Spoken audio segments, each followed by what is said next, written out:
நாமெல்லாம் இன்று ஏகாதேசியினுடைய பெரும் தவத்தை இன்று கூட்டி வைத்திருக்கின்றோம்.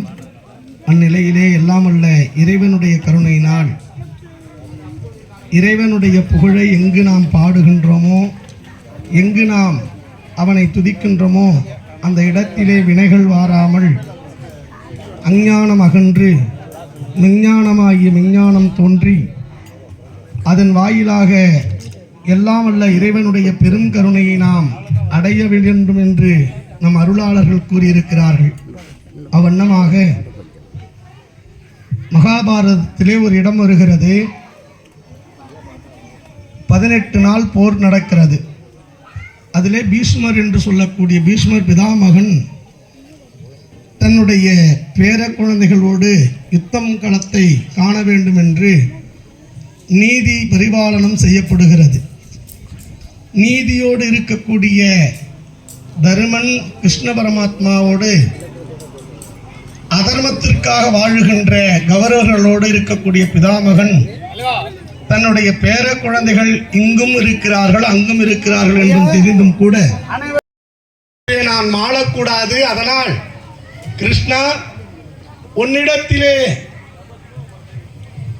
கௌரவர்களாகிய தலைவர் துரோணன் கேட்க இந்த 18 நாள் போர்க்களத்தில் ஒரு நாளும் நீ ஆயுதத்தை எடுக்க மாட்டாய் என்று சத்தியம் செய்திருக்கிறாய். அதனால் யாருக்கும் தெரியாமல் உன் ஆயுதத்தை எடு என்று அந்த 18 நாள் போர்க்களத்திலே ஒரு நாள் வந்து பிதாமகனாகிய பிதாமகன் கிருஷ்ண பரமாத்மாவை கேட்கிறார். அப்படி கேட்டுக்கொண்டிருக்கிற பொழுது பல்வேறு காரணங்களை பிதாமகனிடத்திலே சொல்கிறார் கிருஷ்ண பரமாத்மா. எப்படி சொல்லியும் கேட்காமல் எப்படியாவது உன் ஆயுதத்தால் என்னை கொன்றுவிடு, நீ ஆயுதத்தை எடுக்க வேண்டும் என்று அந்த பிதாமகன் கேட்க கிருஷ்ண பரமாத்மாவாகிய கண்ணபிரமான் நான் ஆயுதத்தை சொன்ன சொல்லுக்கு இணங்க நான் எடுக்க மாட்டேன் என்று அப்பொழுது அவர் பல்வேறு நிலைகளில் கூறுகிறார். அதை ஏற்க மறுத்த நம்மளுடைய பிதாமகன் சொன்ன சொல் என்கின்ற சொல்லுக்கு ஒரு பல்வேறு சொல்களை சொல்லாமல் ஒருமையினாலே ஒரு சொல்லை சொல்கிறார். அந்த ஒருமையினால் ஒரு சொல்லை சொல்லுகிற பொழுது கிருஷ்ணன் இப்படி பிதாமகன் சொல்லலாமா என்று அந்த சக்கரத்தை கையினாலே எடுக்கிறார். எடுத்து பிதாமகனுக்கு அந்த சக்கரத்தை அனுப்புகிறார். அப்பொழுது உட்கார்ந்து அற்புதமாக பாகவதம் பாடுகிறார். இந்த பாகவதம் பாட வேண்டும் என்கின்ற அடிப்படையை கேட்க வேண்டும் என்கின்ற அடிப்படையினாலே உன்னை நான் சக்கரம் ஏந்த செய்தேன். இந்த 18 நாள் போர்க்களத்தில் நீ என்னுடைய பாகவதத்தை கேட்டு எனக்கு நீ வீடு பேர் தர வேண்டும் என்று பிதாமகன் கேட்டார். அப்படி எந்த இடத்தில் பாகவதம் கார்த்திகை மார்கழி இந்த 6வது மாசம் இறைவன் கருணையானது நமக்கு என்ன தருவார் என்றால் சொர்க்க வாசல் என்று திறப்பார்கள். அதிலே பரமபதமாகிய பரமபதத்தை நமக்கு இறைவன் தந்தருள்வார்.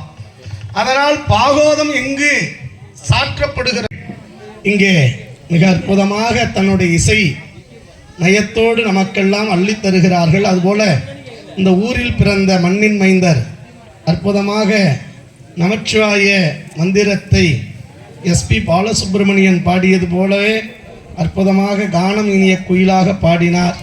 அதுபோல எங்கள் அண்ணா இளையராஜா ஐயா அவர்கள் கிராமத்தின் இசைக்குயிலாக இருந்து பாடினார்கள். அதுபோல எங்களுக்கெல்லாம் அற்புதமான கவியாசனாக இருக்கக்கூடிய திரு ராமானந்தம் ஐயா இன்றெடுத்த தவப்புதல்வர்களின் 3 அற்புதமான புதல்வர்களில் இளைய மகனாக விளங்கக்கூடிய திருநிறச் செல்வர் நம்மளுடைய சீதாராமன் ஐயா அவர்கள் இறைவன் கருணையை பெற்றிருக்கிறார்கள். மீண்டும் அடியார் பெருமக்கள் இங்கே கோஷ்டி அன்பர்கள் பெரியோர்கள் எல்லாம் இறைவன் கருணையை பெற்றிருந்தாலும் எல்லோருக்கும் மனமுடிமைகளால் வணங்கி இந்த நாள் நமக்கான நாள் என்று நாம் எண்ணி பார்க்க வேண்டும். இந்த நடுநாடு கடலூர் மாவட்டம் வேப்பூர் வட்டம் நல்லூர் நகர் என்கின்ற புண்ணிய பூமியிலே என கோயில் இல்லாத ஊரில் குடியிருக்க வேண்டாம் என்று சொன்னார்கள். ஆலயம் தொழுவது சாலமும் நன்று என்று சொன்னார்கள். அப்படி இந்த இடத்திலே இறைவன் கொடுத்த தவப்பெயரின் காரணத்தால் தவமும் உடையதாக இந்த நல்லூர் நகராகிய நகர் அருள் தரும் பாமா ருக்மணி உடனாகிய அருள்மிகு கோபாலகிருஷ்ணன் இங்கு இருக்கிறார். ஒரு நாள் பல்ராமருக்கு கூட ஒரு சந்தேகம் வந்ததான், எப்போ பார்த்தாலும் நம்மளை தம்பி வேலை வச்சுக்கிட்டு தானே இருக்கிறான் அப்படின்னு. ஆஞ்சநேயர் தவம் பண்ணுகிறார்.